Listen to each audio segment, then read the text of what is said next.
देखिए, हमारे जिला की कार्यकारिणी है जिसमें हम एक 4 या 5 ट्रेनिंग सेशंस रखे हुए हैं और ये हर साल होता है हमारे यहाँ और बार-बार होता है। एक भारतीय जनता पार्टी है जिसको पार्टी विद द डिफरेंस कहते हैं और वो डिफरेंस यही है कि हम कार्यकर्ताओं की लगातार ट्रेनिंग चलती है। बूथ इंचार्ज बीएलए 1, बीएलए 2 सबके हम ट्रेनिंग करते हैं और हमारी जो फाइट होती है, जो राजनीति में फाइट है वो हमारी बूथ से होती है। तो बूथ कैसे हमारे मजबूत हों, किस प्रकार हम पार्टी को, संगठन को मजबूत करें, इन सब पे बातचीत होती है और अलग-अलग विषयों पर। जैसे अभी जो विषय इसके बाद चल रहा है कि भारतीय जनता पार्टी की सेंटर में सरकार ने क्या नीति रीतियाँ हैं और यहाँ पर जो सरकार है हमारी भारतीय जनता पार्टी की, उसने क्या कार्य किए हैं देश में और प्रदेश में, इसके ऊपर चर्चा चलेगी। वैसे ही एसआईआर पे एक टॉपिक था कि एसआईआर क्या है और नीचे तक कार्यकर्ता को पता चलना चाहिए कि एसआईआर क्यों ज़रूरी है। इस प्रकार के अलग-अलग विषयों पर आज हम कार्यकर्ताओं से बातचीत कर रहे हैं।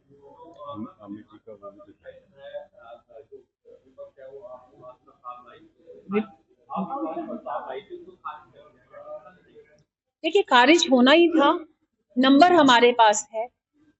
उनको विश्वास पे विश्वास कैसे हुआ मुझे समझ नहीं आता। केवल एक न्यूज़ बनाने के लिए अविश्वास लाना, पहले वो गिन लेते कि उनकी तरफ कितने लोग हैं। अविश्वास कोई भी प्रस्ताव केवल मीडिया के लिए लाना ठीक नहीं है। अपने नंबर गिनने के बाद अगर वो लाते तो बात थी, वो हम नंबर हमारे पास है और राजनीति नंबर का गेम है। कितने भी अविश्वास लाए, जनता हमारे साथ है, जनता की सोच हमारे साथ है, विश्वास हमारे साथ है, तो उनका अविश्वास कोई काम नहीं करे। अगर ऐसा होता तो हमारी तीसरी बार सरकार ना बनती। इलेक्शन हुए थे, वोट डले थे, जनता ने दोबारा भारतीय जनता पार्टी की सरकार बनाई है।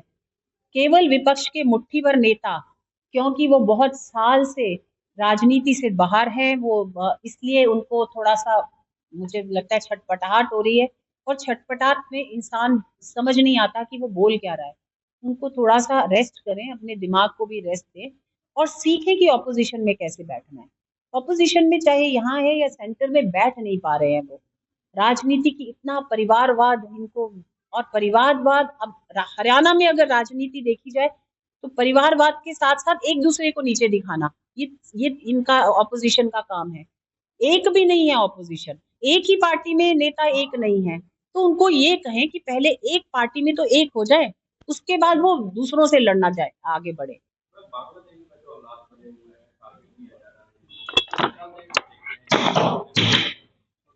देखिए, बांग्लादेश की राजनीति जो है वो मेरे ख्याल से एक्सटर्नल अफेयर मिनिस्ट्रीज पे बात करें तो ज्यादा बेटर है।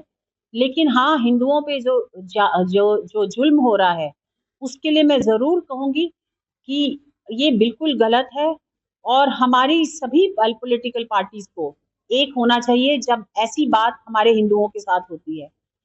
भारतवर्ष ने ही के कारण ही बांग्लादेश बना था।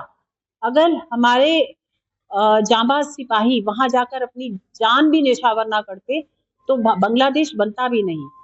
हमने पाकिस्तान के दो टुकड़े करके बांग्लादेश का जन्म किया था। हमारे कारण जो देश पैदा हुआ आज वही हमें आंखें दिखाए, तो मुझे लगता है एक आयरनी है ये।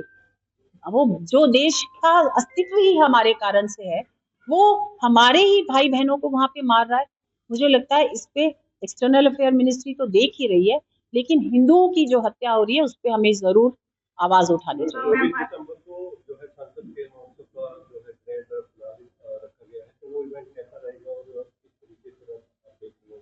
देखिए, इसका एक पूरी संरचना मैं एक बात करूंगी, आप अलग से पॉलिटिकल अलग से मीडिया वालों से। हमारे पास बहुत बड़े सिंगर आ रहे हैं, आपने देखा ही होगा।